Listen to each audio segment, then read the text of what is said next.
চিংড়ি মাছ।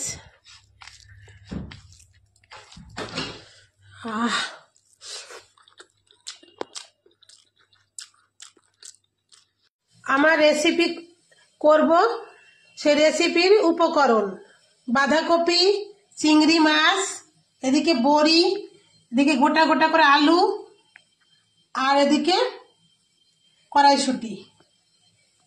আর কি কি লাগবে সেটাও দেখাবো, কি কি দেব, ফোড়নে দেবো, কি কি দেবো, আরো যদি কিছু থেকে থাকে, আমার হয়তো ভুল হয়েছে এখন, আমি সেগুলো দেখাই দেবো। তবে যাক, শুরু করে দিই। এই যে চিংড়ি মাছটা তো আমি কুটে বেছে ধুয়ে একদম রেডি করে নিয়েছি। আর এদিকে বাঁধাকপিটাও আমি কুটে নিয়েছি, এখনো ধুইনি। এদিকে আলুটাও কুটে নিয়েছি, ধুইনি। কড়াইশুঁটিটা ধোবো, সবই ধোবো, ধুয়ে মেজে পরিষ্কার করে নেব এখনই, করে নিয়ে তারপরে কড়াইয়ের পরে দেব। তাই যাই হোক, আমি বাঁধাকপিটা ধুয়ে নিই। এই যে বাঁধাকপিটা ধুয়ে নিচ্ছি আমি। বাঁধাকপিটা তো আমার ধুয়ে কমপ্লিট করে নিলাম। এদিকে আমি গ্যাসটা অন করে দিচ্ছি, কড়াইয়ের ভিতরে জল নিয়ে নিয়েছি, গরম হোক। আমি জলটা গরম হয়েছে, আমি দিয়ে দিলাম বাঁধাকপিটা। আমি একটু ভাবিয়ে নেব, হালকা সিদ্ধ করে নেব, ঢেকে দিলাম। হালকা সিদ্ধ হয়ে গেল, জীবাণুমুক্ত একদম। আমি এক হাত দিয়ে ফোন ধরে ভিডিও বানাই আর এক হাতে ঢেলি। এরপরে আমি একটু ঠান্ডা জল দিয়ে ধুয়ে নেব। কড়াইয়ের মধ্যে আমি ডেলি যে তেল ইউজ করি, রেগুলার তেল, সেটাই আমি দিয়ে দিলাম। দিয়ে দেবো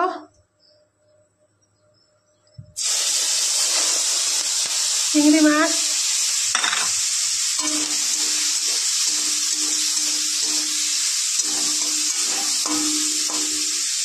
একটু ভেজে নেব লাল করে। চিংড়ি মাছটা আমার ভাজা হয়ে গেল, তুলে নিচ্ছি। আলুটা ভেজে নেব। আমি একটু তেল দিয়ে দিচ্ছি, তেজপাতা, কাঁচা লঙ্কা,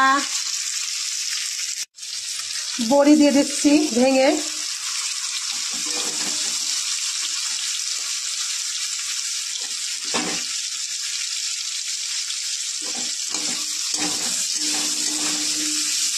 ভেজে নেব।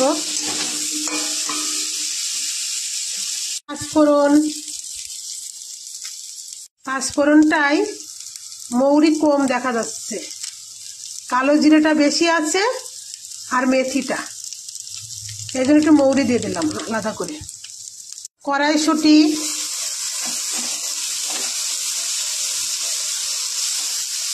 আদা বাটা,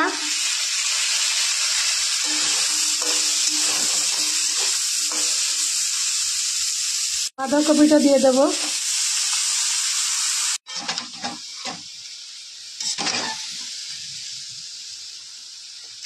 স্বাদ মতো নুন, পরিমাণ মতো হলুদ,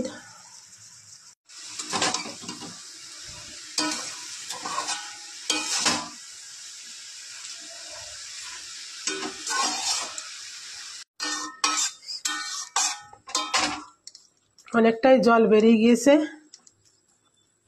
চিংড়ি মাছটা দিয়ে দিচ্ছি।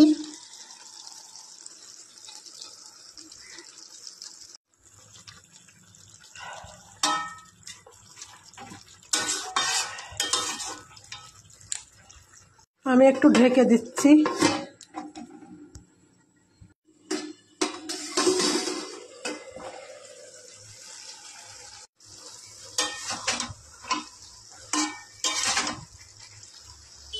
আমার হাতে বানানো মশলা,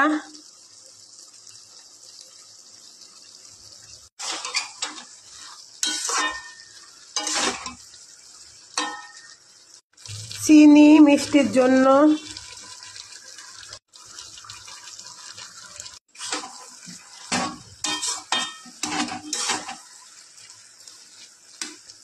একটু পিটুলি দিচ্ছি, আতপ চালের গুঁড়োই দিলাম,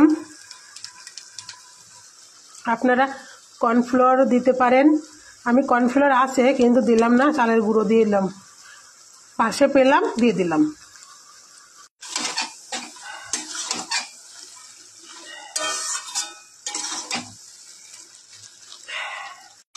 চিংড়ি মাছ দিয়ে বাঁধাকপির ঘন্ট আমার একদম রেডি রেসিপিটা। এখন শীতকাল যাই রান্না করুন না কেন খুবই টেস্ট লাগবে। শীত থাকতে থাকতে সব রান্না শেষ করে ফেলুন আর খেয়ে নিন। শীতকালে সবজি খাওয়ার মজাই আলাদা।